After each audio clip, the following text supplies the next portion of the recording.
ইসলাম শুধু ধর্ম নয়, ইসলামী জীবন। আমরা কেন বেঁচে আছি?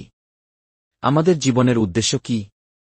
এই প্রশ্নের উত্তর অনেকেই খুঁজে ফেরে, কিন্তু ইসলাম খুব স্পষ্টভাবে বলে দেয়া, আমরা এই দুনিয়ায় এসেছি আল্লাহর ইবাদত করার জন্য। আল্লাহ তাআলা কুরআনে বলেন, আমি জিন ও মানবজাতিকে সৃষ্টি করেছি কেবলমাত্র আমার ইবাদত করার জন্য। সূরা আয়ারিয়াত ৫:১-৫:৬। কিন্তু ইবাদত মানেই কি শুধু নামাজ, রোজা, হজ বা যাকাত? না, ইসলাম একটি পূর্ণাঙ্গ জীবনব্যবস্থা। এটি আমাদের শেখায় ১. কিভাবে ঘুমাতে হয়, ২.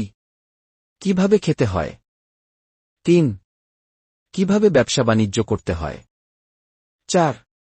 এমনকি কিভাবে কথা বলতে হয়, ৫.